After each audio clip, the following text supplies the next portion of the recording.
turning pages, night turning days. I'm tired of waiting. I gotta make it. What's up, y'all? This Relly all back with another video. Yes, and today we got CHB here for another video, man. It's exciting to have you on here. You know, it's been kind of a while since I've actually did a podcast.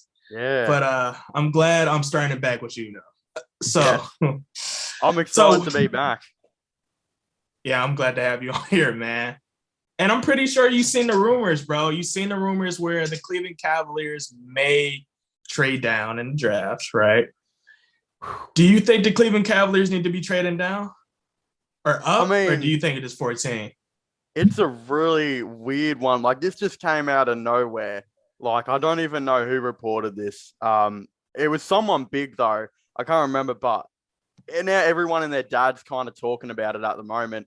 But it makes me wonder, because they said the report was for we would be trading down to try and get another first-round pick back for, a future pick. So what would we be doing with that future pick? I think that's what I need to know is, like, if we were to trade down, let's just say we get pick 27, but we were to get a future first-round pick from someone else, where would we use that, future first? What would we actually use that for? I think that's what I'm really interested in. And I don't know, in my opinion, I kind of think we should probably stick with 14, because if you think about it, if we trade down to pick 27, there's a big chance as well they're going to be trading away that pick as well for a future first, which means we could have maybe 2 extra future first round picks that are pretty late. And I mean, if we've got a player that we want to trade for, go for it. Use all those picks. But I don't know. I kind of feel like we should be sticking with the best overall talent, which I think is probably a Chai Baji or Tari Eason. I think would be the 2 players that we should 100% be looking at right now. But I'm not too sure. I'm waiting to hear your thoughts and opinions on this, because I know we sometimes differentiate on what we think about trading our first. Yeah, it's crazy because, I feel like we should have traded the pick or we should have probably even traded a pick. Now, ironically, we get a little bit closer to the draft and all of a sudden the Cleveland Cavaliers is allegedly trading down, which I'm not going to lie. It kind of scares me because either that means, in my personal opinion, the people we've been trying out is not that intriguing to the Cavs, or they just feel like these players are not going to go as high as a lot of people think they are.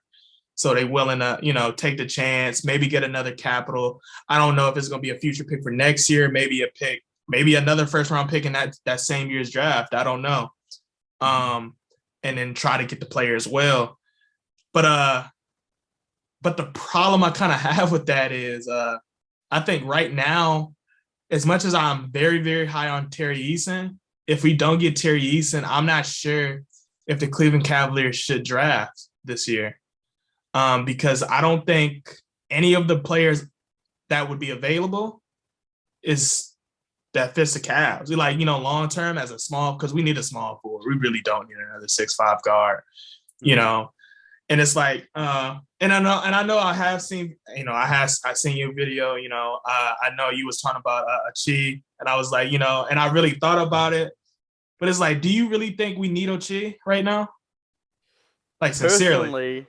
Personally, I think he fits what we need, but he isn't tall enough on probably what would be the ideal player to go for. But at the end of the day, I think a Chai Baji, or however you say it, I think that's how you say it, right? I mean, it's could already nearly have more of an impact to what Isaac Okoro is doing for the Cavaliers at times.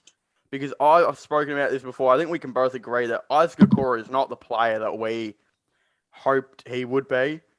I mean, he's times during games, especially when we wanted to make the playoffs, he was very, very ineffective. I mean, he would come on the court and he'd play 30-plus minutes every game, put up pretty good perimeter defense, but you can't rely on him to shoot a three. He's not going to shoot a mid range.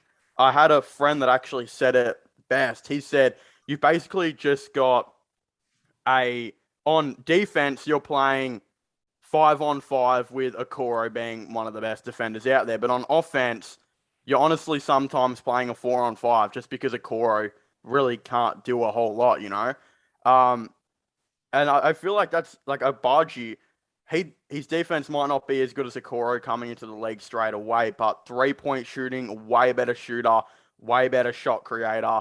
I mean, we got to remember, I don't even think Okoro was the first option on his college team. Like, he wasn't expected to do all of that. And, I mean, my opinion could very much sway if Okoro comes in and starts shooting heaps of threes. But, I don't know, a part of me thinks that we might still need another guard, you know, like a wing type of player, you know, a 6'5", 6'6" guy that can defend the shooting guard and the small forward and hit the three. But, I mean, I want Okoro to be that so bad, and he's just... I don't know. Do you think Okoro is going to make the jump, or am I just, you know, putting too much pressure on the kid? Me personally, I think it's kind of hard to evaluate Isaac Okoro, mainly because we knew drafting him he wasn't an offensive player. Like we knew that was where his weakest talent was offense. We knew he was a good slasher, a good finisher, but he really made his bread and butter on the defensive side. And what history has told us about those type of oriented players is that it takes time for them to develop, especially when you're saying a 3-and-D type of player. Like when you talk about a Robert Covington, a Jimmy Butler, Paul George to a higher degree, even though he transcended offensively really, really quick, or a Kawhi Leonard, which is where I mostly compare him to, because Kawhi Leonard was drafted as a defensive guy and he couldn't shoot the ball. He could not shoot the ball at all, and San Antonio developed him nicely. I personally think it will take him a couple more seasons. I don't even think this coming season he's going to be the shooter we want him to be. Honestly, I think he might be more confident. I think he's going to be a more confident shooter, but I don't think he's going to really get him to go down this season. Like, I'm not sure what he shot this season. It might probably have been just over 30, maybe 31, 32. So I think it might next season. I think it might be that. It might be a little less. But yeah, I don't truly think, and it might be a little less now because we got Colin back. We got a couple players coming back, so he's not going to have that many opportunities to shoot him, which is going to be weird for him. But me personally, yeah, I think Isaac Okoro is going to take him a couple years. But the problem with that is, I think how the Cleveland Cavaliers look at Isaac Okoro is going to be determined on how and what we do in this draft, right?